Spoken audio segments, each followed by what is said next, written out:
paz do Senhor, meus irmãos, minhas irmãs. Sejam todos bem-vindos ao canal. Hoje nós vamos falar sobre Amã. Você sabe quem foi Amã? Ele é um personagem do livro bíblico de Esther. Amã era filho de Amedata e descendente de Agag.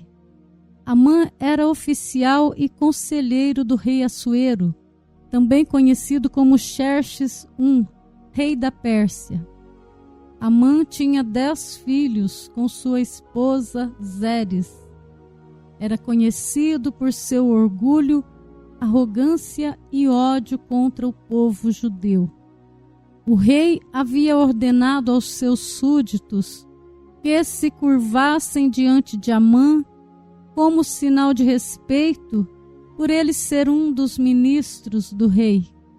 Porém, Amã ficou furioso quando um judeu chamado Mardoqueu, que era primo e pai adotivo de Esther, se recusou a se curvar a ele. Procurando por vingança, Amã convenceu o rei Assuero a emitir um decreto para aniquilar todos os judeus do Império Persa. Amã era descendente dos amalequitas, os quais eram inimigos históricos do povo judeu.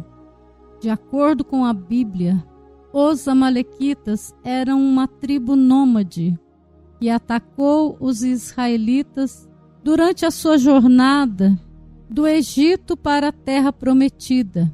O encontro entre os amalequitas e os israelitas está registrado no livro do Êxodo. No relato bíblico, quando o povo caminhava no deserto em direção à Terra Prometida, foram atacados pelos amalequitas com emboscadas, visando especificamente os fracos e cansados que ficavam para trás. Esse ataque foi visto como uma ofensa grave, e Deus ordenou aos israelitas que se lembrassem do que os amalequitas haviam feito a eles. Consequentemente, surgiu um conflito entre os dois grupos, simbolizando a luta entre o bem e o mal.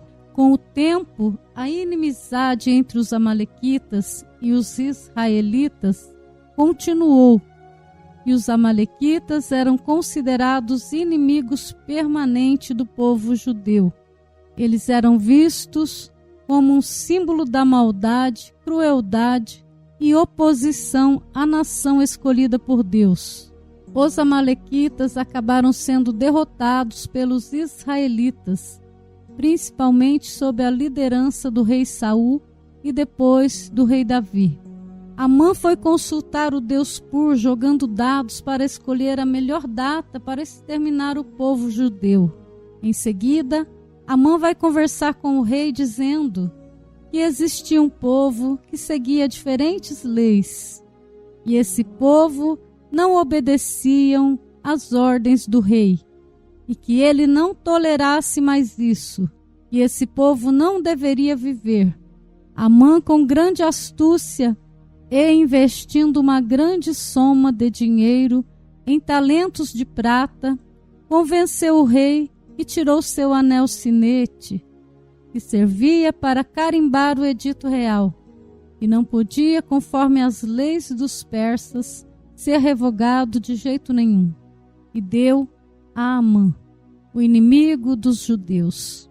Assim, no 13º dia do primeiro mês, os secretários do rei foram convocados. Amã ordenou que escrevessem cartas na língua e na escrita de cada povo, aos sápatras do rei, aos governadores das várias províncias e aos chefes de cada povo.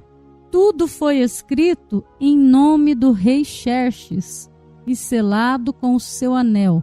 As cartas foram enviadas por mensageiros a todas as províncias do império, com a ordem de exterminar e aniquilar completamente todos os judeus, jovens, idosos, mulheres e crianças, num único dia. O 13º dia do 12º mês, o mês de Adar, e de saquear os seus bens. A Bíblia diz que enquanto isso, o rei e Amã se assentaram tranquilamente a beberem. A rainha Ester decidiu organizar um banquete para o rei e para Amã.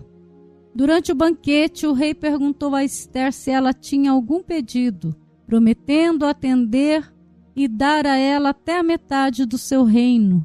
Ester aproveitou a oportunidade e convidou o rei para um segundo banquete no dia seguinte. No segundo banquete, quando o rei perguntou qual era o pedido dela, Ester revelou o plano maligno de Amã. Ela informou ao rei que ela e seu povo, os judeus, estavam sendo alvo de aniquilação pelo decreto de Amã. Chocado e irritado com esta revelação, o rei exigiu saber quem era o responsável por esta conspiração. Ester apontou diretamente para Amã, declarando-o como adversário e inimigo. O rei, cheio de raiva, ordenou que Amã fosse enforcado na forca que havia preparado para Mardoqueu, primo de Ester, e um judeu justo que havia salvado a vida do rei. No dia 13 do mês de Adar, os judeus das províncias se reuniram e se defenderam. Mataram 75.000 inimigos. Também todos os filhos de Amã foram mortos. E assim se livraram de todos os que os odiavam, mas não ficaram com os bens dos mortos. Mardoqueu escreveu tudo o que tinha acontecido e mandou cartas a todos os judeus que moravam em todas as províncias do reino, tanto aos de perto como aos de longe. Nas cartas, ele ordenou que todos os anos se comemorassem os dias 14 e 15 do mês de Adar, pois foi nestes dias que o povo judeu foi salvo da destruição. E foi neste mês que a tristeza e o luto se transformaram em alegria e festa. Desde então, Amã se tornou um símbolo de maldade na tradição judaica. A história da sua queda é comemorada durante o festival judaico que tem o nome de Purim. Assim nós encerramos a história de Amã. Se você gostou desse vídeo, deixe o seu like, se inscreva no canal, ative o sino para receber as notificações. Deus abençoe a todos.